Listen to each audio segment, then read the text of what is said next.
The account of creation. In the beginning, God created the heavens and the earth. The earth was formless and empty, and darkness covered the deep waters.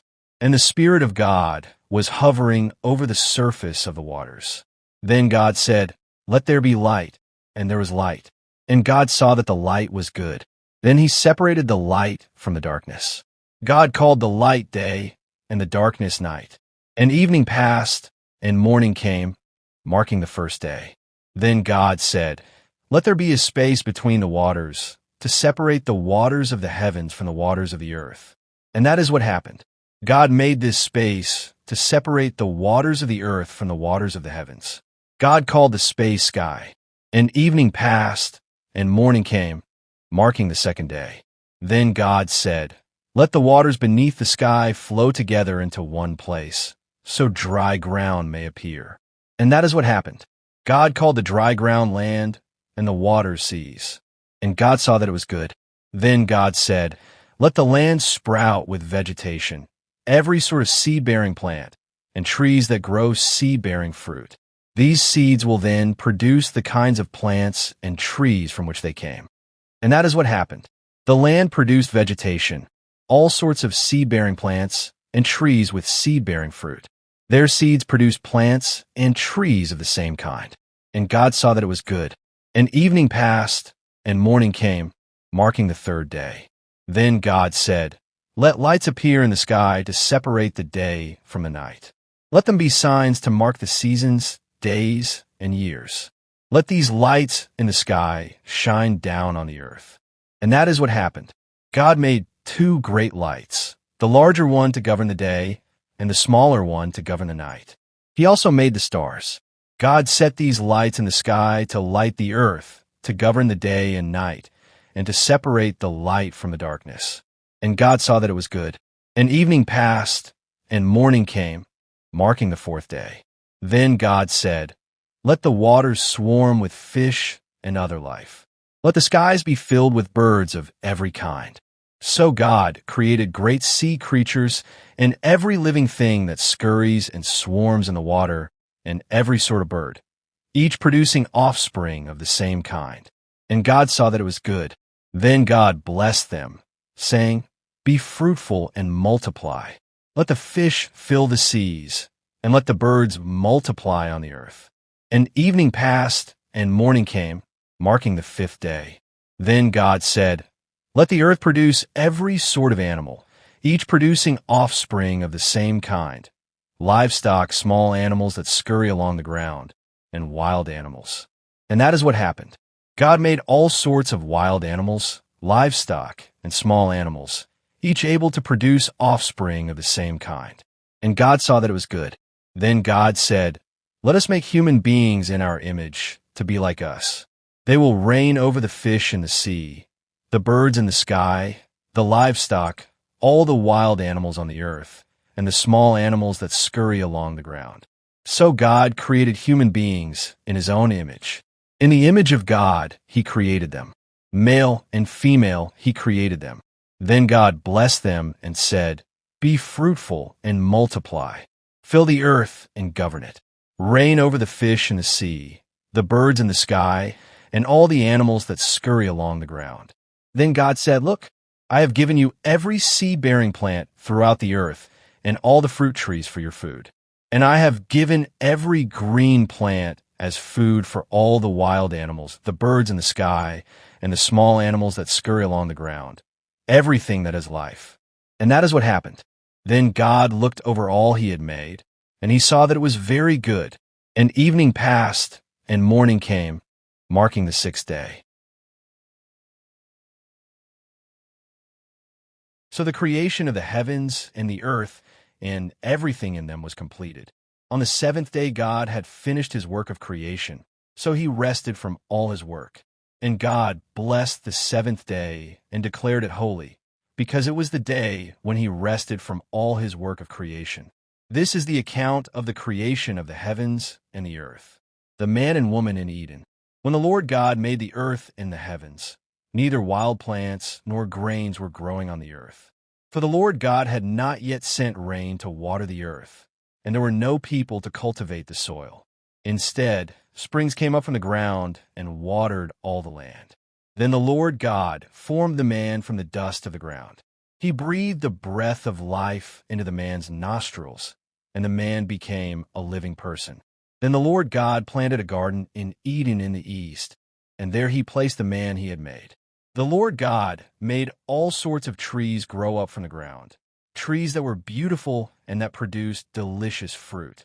In the middle of the garden, he placed the tree of life and the tree of the knowledge of good and evil. A river flowed from the land of Eden, watering the garden and then dividing into 4 branches. The first branch, called the Pishon, flowed around the entire land of Havilah, where gold is found. The gold of that land is exceptionally pure. Aromatic resin and onyx stone are also found there. The second branch, called the Gin, flowed around the entire land of Cush. The third branch, called the Tigris, flowed east of the land of Ashur. The fourth branch is called the Euphrates. The Lord God placed the man in the Garden of Eden to tend and watch over it. But the Lord God warned him, "You may freely eat the fruit of every tree in the garden, except the tree of the knowledge of good and evil. If you eat its fruit, you are sure to die." Then the Lord God said, "It is not good for the man to be alone. I will make a helper who is just right for him." So the Lord God formed from the ground all the wild animals and all the birds of the sky. He brought them to the man to see what he would call them, and the man chose a name for each one. He gave names to all the livestock, all the birds of the sky, and all the wild animals. But still there was no helper just right for him. So the Lord God caused the man to fall into a deep sleep. While the man slept, the Lord God took out one of the man's ribs and closed up the opening. Then the Lord God made a woman from the rib, and he brought her to the man. "At last," the man exclaimed, "this one is bone from my bone, and flesh from my flesh. She will be called woman, because she was taken from man." This explains why a man leaves his father and mother and is joined to his wife, and the two are united into one. Now the man and his wife were both naked, but they felt no shame. The serpent was the shrewdest of all the wild animals the Lord God had made. One day he asked the woman, "Did God really say you must not eat the fruit from any of the trees in the garden?" "Of course we may eat fruit from the trees in the garden," the woman replied. "It's only the fruit from the tree in the middle of the garden that we are not allowed to eat. God said, 'You must not eat it or even touch it. If you do, you will die.'" "You won't die," the serpent replied to the woman. "God knows that your eyes will be opened as soon as you eat it, and you will be like God, knowing both good and evil." The woman was convinced. She saw that the tree was beautiful and its fruit looked delicious, and she wanted the wisdom it would give her. So she took some of the fruit and ate it. Then she gave some to her husband, who was with her, and he ate it too. At that moment their eyes were opened, and they suddenly felt shame at their nakedness. So they sewed fig leaves together to cover themselves. When the cool evening breezes were blowing, the man and his wife heard the Lord God walking about in the garden. So they hid from the Lord God among the trees. Then the Lord God called to the man, "Where are you?" He replied, "I heard you walking in the garden, so I hid. I was afraid because I was naked." "Who told you that you were naked?" the Lord God asked. "Have you eaten from the tree whose fruit I commanded you not to eat?" The man replied, "It was the woman you gave me who gave me the fruit, and I ate it." Then the Lord God asked the woman, "What have you done?" "The serpent deceived me," she replied. "That's why I ate it." Then the Lord God said to the serpent, "Because you have done this, you are cursed more than all animals, domestic and wild. You will crawl on your belly, groveling in the dust, as long as you live. And I will cause hostility between you and the woman, and between your offspring and her offspring. He will strike your head, and you will strike his heel."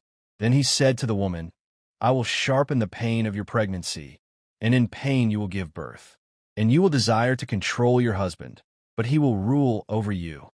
And to the man he said, "Since you listened to your wife and ate from the tree whose fruit I commanded you not to eat, the ground is cursed because of you.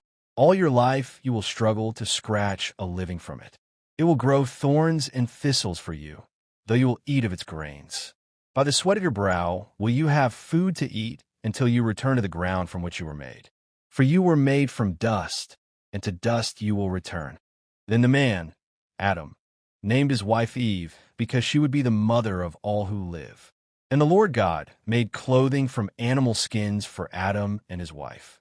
Then the Lord God said, "Look, the human beings have become like us, knowing both good and evil.